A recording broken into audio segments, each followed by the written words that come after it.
Hello mga ka-trade. So, babalik na naman tayo sa ating D11, pang D11 na ito. So, dalawang trade ang natin gagawin ngayon. So, ito, tingnan natin tong currency pair na ito. So, pwede na to. Yan, may confirmation na. So, tayo ng isang dyan, trade. Yan, bali dalawang trade ang iyan natin ngayon. Tingnan natin kung correction ba to or not, kasi naandito na yung RSI. Tingnan natin. Kaya tayo nag-entry dyan. Check natin yung time. Hindi pa siya nag-positibo. 78% lang pala to. Nanalo na tayo nito ng 78%. So tingnan natin dyan.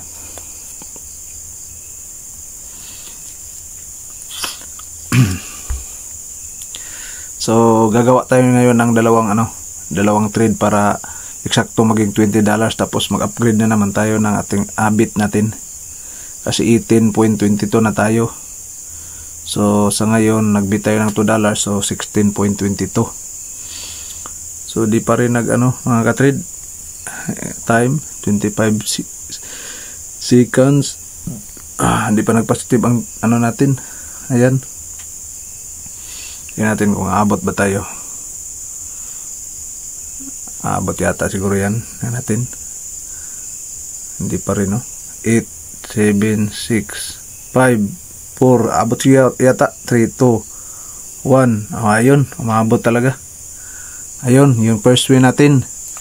So, pwede pa tayo dito magdagdag ng isang buy pa tayo ng isa. Yan. Yun ang natin mga kapatid. May isa pa yan kasi tamang timing tayo dito sa second candle. Habol tayo ng isa. What? Overbought na kasi yung yung RSI natin.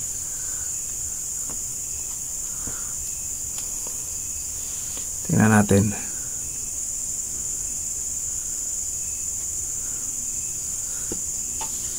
Isang pa para magiging 20 na siya. $20. Tingnan natin. 49 seconds. Nag-correction na yata. Ayun, parang nag-correction na siya. Sana mag-correction ng dalawang candle tapos babalik siya. Correction na yan, uptrend yan, pero may correction munang gagawin. Naabutan tayo ng correction. Dapat humanap na lang tayo ng ibang currency pair.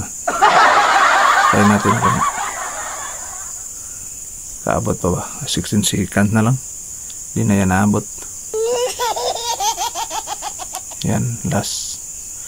Tingnan natin kung aabot ba. Hindi na yan naabot na correction sa 3 seconds. Ayun. So, natalo yung second trade natin. So, tingnan natin to.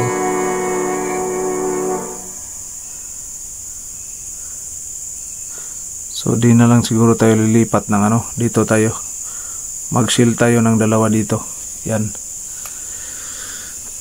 $4 ang natin dito. Tingnan natin. Yan, $4. Dalawang trade ang ginawa natin. Yan, natin.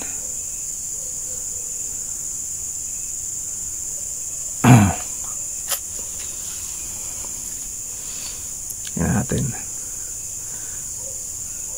Kasi sa nakikita ko itong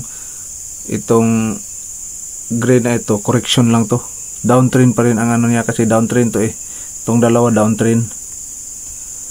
Nag-sell ako dito kasi over na ang RSI So nag-correction siya dito. Tapos downtrend na yan. Tingnan natin time. May may isang candle pa.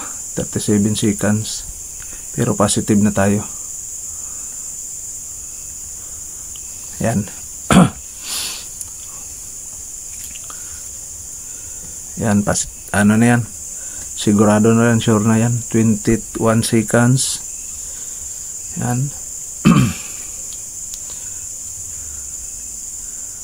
Mukhang sure na yan.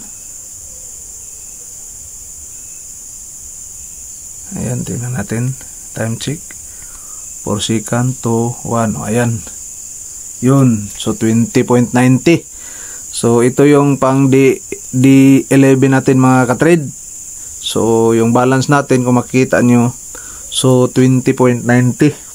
So, sa next video natin, mag-upgrade na tayo.